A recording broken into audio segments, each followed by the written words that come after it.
Good morning, good afternoon, good evening, wherever you are, whenever you are. Hello, thank you for watching my videos. It's Mike. It's March 18th, 2009. Here's a couple of things I've been looking at. Now, funny story. Of course, I got everyone laughing with my pronunciation of Mahmoud Ahmadinejad. Yes, actually it's more like Mahmoud Ahmadinejad.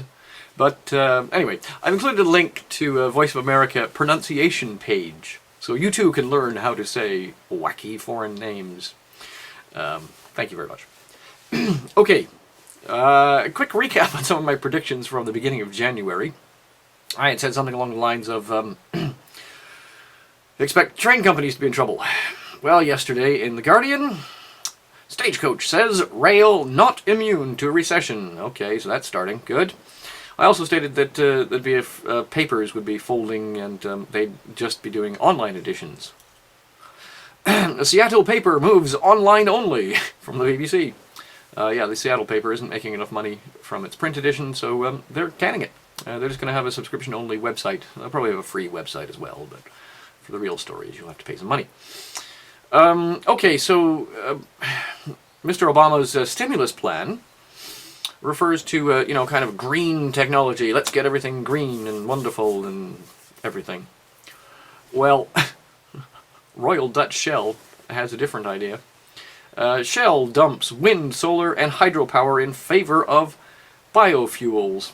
So you food guys can have a real go at that one. Yeah, I mean, biofuels, that's just madness. But anyway, okay. AIG, what's been happening? Okay. People are getting a little frantic around this bonus nonsense.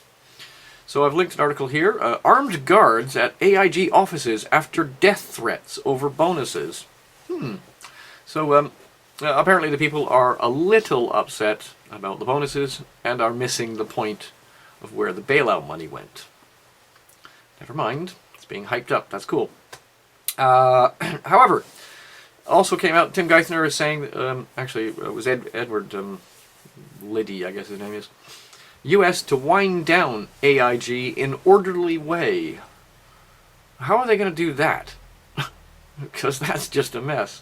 And of course, when AIG is officially dead, what does that do to the CDOs that are tied to the CDSs that AIG work with?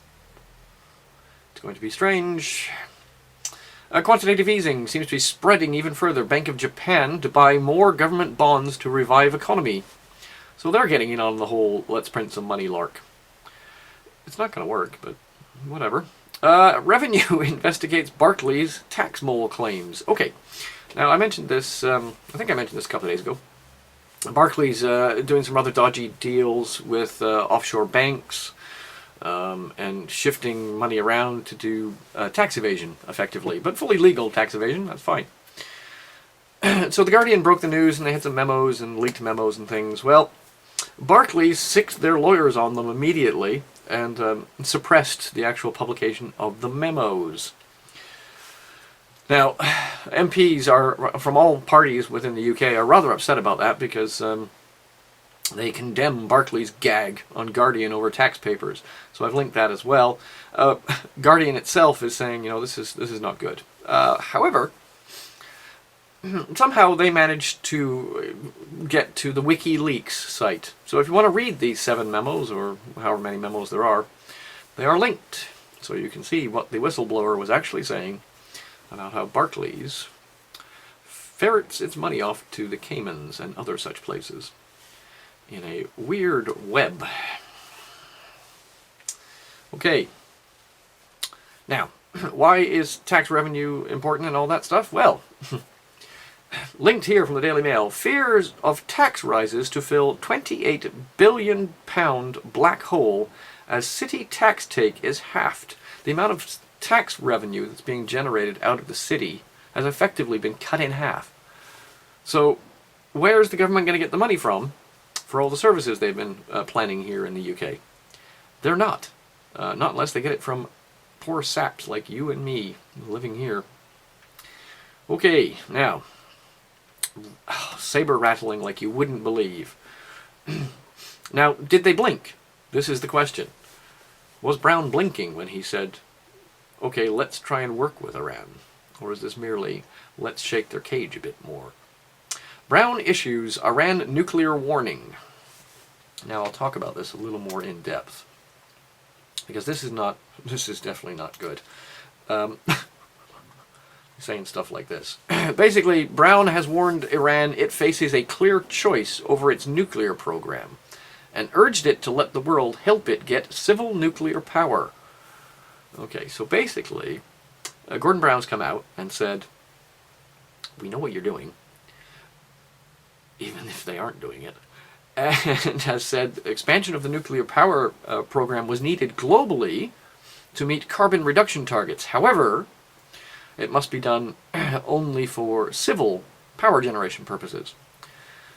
Now, they have suggested that, Iran, Mahmoud Ahmadinejad, actually talks to the UN and talks to and works out some kind of arrangement that someone can verify that they're not actually taking the plutonium that is generated out of the nuclear reactors and enriching it so that it is actually possible to make a bomb out of it. But personally, I believe this is just all hype, and it's not going to be good. Now, I've linked the full speech here so you can see exactly what Gordon Brown said and the exact words he used, because the words are very important diplomatically. However, so a couple of articles, Gordon Brown calls for efforts towards a world free from nuclear weapons. Well, that ain't going to happen, but anyway. And I've also linked a bill. Now, the text of it isn't on GovTrack yet, but a bill was introduced into the Senate yesterday, S600. A bill to protect public health and safety in the event that testing of nuclear weapons by the United States is resumed. Now, I'm not sure if this is pointed at Iran or pointed at China and Russia, but Russians have also come out recently and said, we're going to gear up our weapons production in a big way.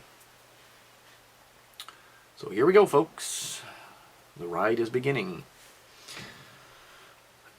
Drums of war are calling. Now, of course, the Iranian foreign minister's response was slightly more subdued. He's basically saying oil prices are unjust. So it is the whole battle between oil that's triggering all of this. Okay, now, Henry Paulson did a commentary today in the Financial Times, which is linked here. Reform the architecture of regulation. So this isn't just, reform regulation, reform the architecture of regulation. So how it's actually done. Now, of course, Tim Geithner has said that he would really like to see a stronger role of the Federal Reserve in kind of a global regulation. And then, of course, we have the whole question about what the heck is this Financial Stability Forum? Over here in the UK, we have a similar story. UK prepares outline for new financial rules. Basically, this is Prime Minister Gordon Brown paved the way in an interview for tighter rules and closer scrutiny. Laissez-faire has had its day, Mr. Brown said in an interview. The UK Financial Services Authority's chairman, Lord Adrian Turner, is scheduled to flesh out how a new regulatory regime would look in the report. So he's coming out with a report basically saying, this is what we want the regulations to look like. Okay. Now, talking about bills and stuff in the Senate, someone passed me this, and I think it's an excellent review of H.R. 875. So if you run into people that say this has got nothing to do with food production from small farms and this has nothing to do with seeds, there's a really good explanation of how all of the different laws interact to provide H.R. 875 basically becoming much more than a food safety bill and more of a regulation of food growth bill. Now, what's been happening in Asia? Interesting article yesterday. Sri Lanka plays hardball with the IMF. Basically, Sri Lanka has come out and said, we don't want your wacky rules. We don't want to give up our resources. you can sit and spin. So, I expect some trouble to suddenly appear in the next few days, a couple of weeks within Sri Lanka. Could be Tamil Tiger attack, could be something that, some kind of attempt on someone's life high up in the government. But the IMF will not react kindly to the Sri Lankan response.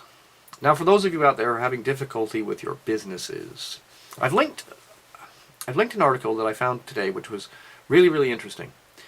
The second eBay millionaire emerges from recession. Okay, so this is the story of a guy that basically started up doing stuff on the internet and selling stuff through eBay. And he doesn't have any retail at all. He has no retail. He's mainly distribution, but this could also work for manufacturing companies or businesses out there that are having difficulty with the retail outlets. Switch to the internet.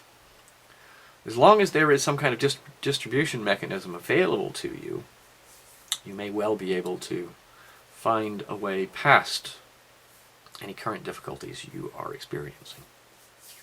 Just a thought. Finally, a few videos people have sent me the last couple of days. Tea Party No Spend protest. Basically, they're saying don't spend your money in a couple of days. And then, of course, Liberty or Mayhem. They're calling for basically nationwide bank runs on the 17th of April, beginning from midnight on the 17th of April. Just take your money out of the bank. Well, that would have an interesting effect, wouldn't it? And of course, just for a bit of history, April 19th, 1775, was the Battle of Lexington and Concord, which was officially the shot heard round the world, the beginning of the American Revolution. I've also linked a video, really good one, Pennsylvania Rally, for the patriots out there in America. It is possible to actually get really decent response from your state governments. So there you go. And finally, 3 videos for people who have never heard Neil Ferguson, The Ascent of Money. Okay, folks, everyone really have a good day. Turmoil's spinning up, things are spinning up. We know where it's heading. It's going for, the weekend of April 2nd, around there. The weekend after the G20 meeting. So, keep it real, safe, peace, love, understanding, think about things. And I'll speak to you probably tomorrow. Okay.